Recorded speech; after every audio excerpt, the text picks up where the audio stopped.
Book 3, Christian Behavior. Chapter 1, The Three Parts of Morality. There was a story about a schoolboy who was asked what he thought God was like. He replied that, as far as he could make out, God was the sort of person who was always snooping around to see if anyone is enjoying himself and then trying to stop it. And I am afraid that this is the sort of idea that the word morality raises in a good many people's minds. Something that interferes, something that stops you having a good time. In reality, moral rules are directions for running the human machine. Every moral rule is there to prevent a breakdown, or a strain, or a friction in the running of that machine.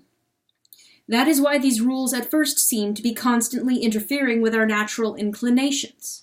When you are being taught how to use any machine, the instructor keeps on saying, "No, don't do it like that." Because, of course, there are all sorts of things that look all right and seem to you the natural way of treating the machine, but do not really work. Some people prefer to talk about moral ideals rather than moral rules, and about moral idealism rather than moral obedience. Now, it is, of course, quite true that moral perfection is an ideal in the sense that we cannot achieve it. In that sense, every kind of perfection is, for us humans, an ideal. We cannot succeed in being perfect car drivers, or perfect tennis players, or in drawing perfectly straight lines. But there is another sense in which it is very misleading to call moral perfection an ideal. When a man says that a certain woman, or house, or ship, or garden is his ideal, he does not mean, unless he is rather a fool, that everyone else ought to have the same ideal. In such matters, we are entitled to have different tastes, and therefore different ideals. But it is dangerous to describe a man who tries very hard to keep the moral law as a man of high ideals, because this might lead you to think that moral perfection was a private taste of his own, and that the rest of us were not called on to share it. This would be a disastrous mistake. Perfect behavior may be as unattainable as perfect gear changing when we drive, but it is a necessary ideal prescribed for all men by the very nature of the human machine, just as perfect gear changing is an ideal prescribed for all drivers by the very nature of cars. Back when that was a manual process. And it would be even more dangerous to think of oneself as a person of high ideals because one is trying to tell no lies at all instead of only a few lies, or never to commit adultery instead of committing it only seldom, or not to be a bully instead of being only a moderate bully. It might lead you to become a prig and to think you were rather a special person who deserved to be congratulated on his idealism. In reality, you might just as well expect to be congratulated because whenever you do a sum, you try to get it quite right. To be sure, perfect arithmetic is an ideal. You will certainly make some mistakes in some calculations. But there is nothing very fine about trying to be quite accurate at each step in each sum. It would be idiotic not to try, for every mistake is going to cause you trouble later on. In the same way, every moral failure is going to cause trouble, probably to others and certainly to yourself. By talking about rules and obedience instead of ideals and idealism, we help to remind ourselves of these facts. Now, let us to go a step further. There are two ways in which the human machine goes wrong. One is when human individuals drift apart from one another, or else collide with one another and do one another damage by cheating or bullying. The other is when things go wrong inside the individual, when the different parts of him, his different faculties and desires and so on, either drift apart or interfere with one another. You can get the idea plain if you think of us as a fleet of ships sailing in formation. The voyage will be a success only in the first place if the ships do not collide and get in one another's way. And secondly, if each ship is seaworthy and has her engines in good order. As a matter of fact, you cannot have either of these two things without the other. If the ships keep on having collisions, they will not remain seaworthy very long. On the other hand, if their steering gears are out of order, they will not be able to avoid collisions. Or, if you like, think of humanity as a band playing a tune. To get a good result, you need two things. Each player's individual instrument must be in tune, and also each must come in at the right moment so as to combine with all the others. But there is one thing we have not yet taken into account. We have not asked where the fleet is trying to get to, or what piece of music the band is trying to play.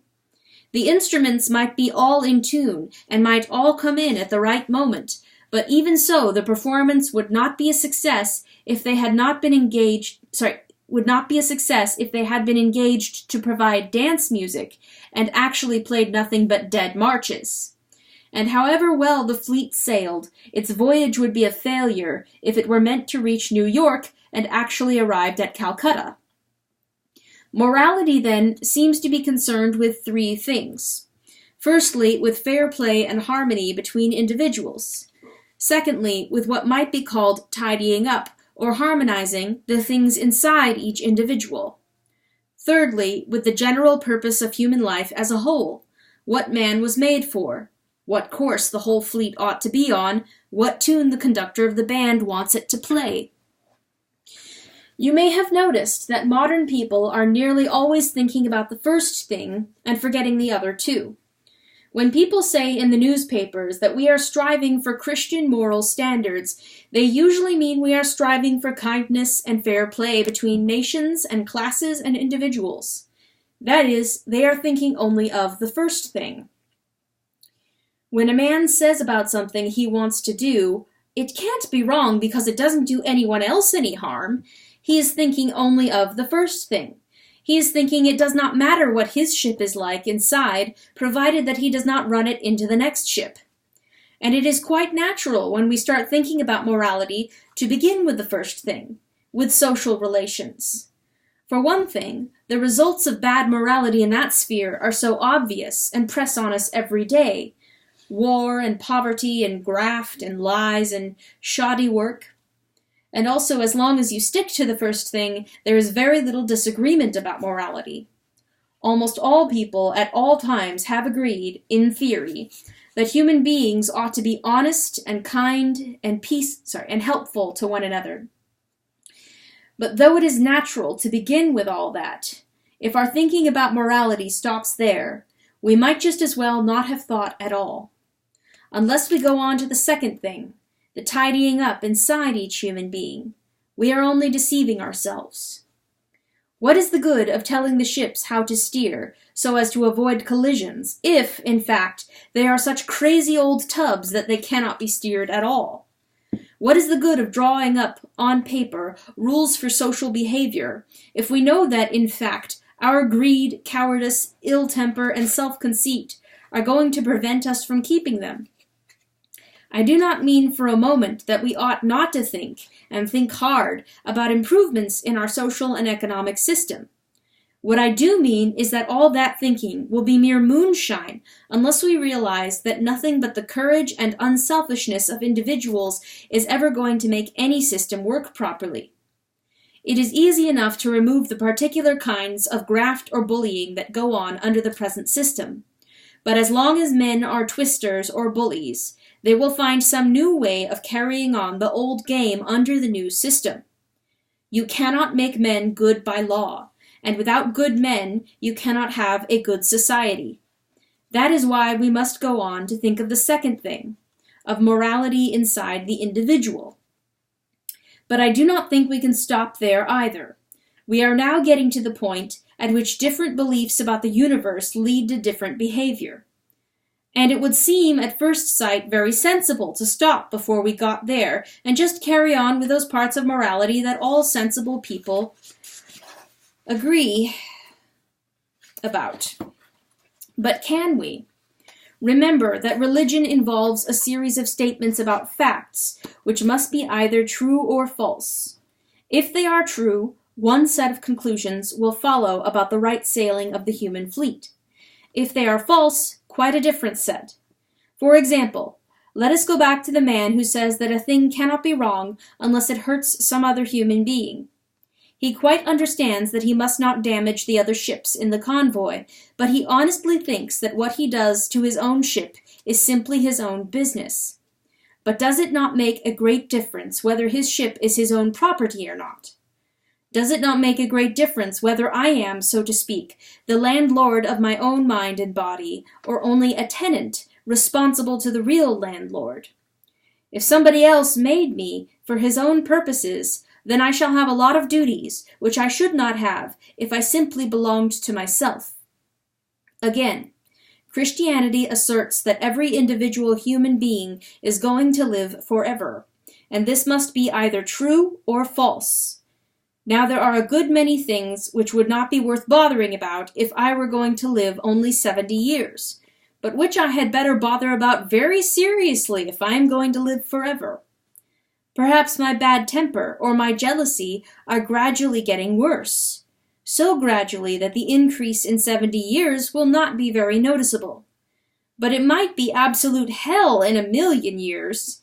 In fact, if Christianity is true, hell is the precisely correct technical term for what it would be.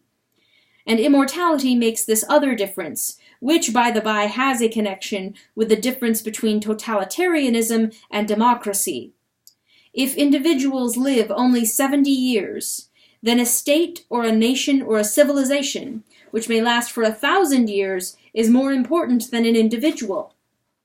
But if Christianity is true, then the individual is not only more important, but incomparably more important, for he is everlasting, and the life of a state or a civilization compared with his is only a moment. It seems, then, that if we are to think about morality, we must think of all three departments: relations between man and man, things inside each man, and relations between man and the power that made him. We can all cooperate in the first one. Disagreements begin with the second, and become more serious with the third.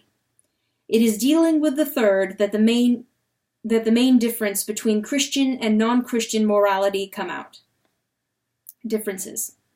For the rest of this book, I am going to assume the Christian point of view, and look at the whole picture as it will be if Christianity is true.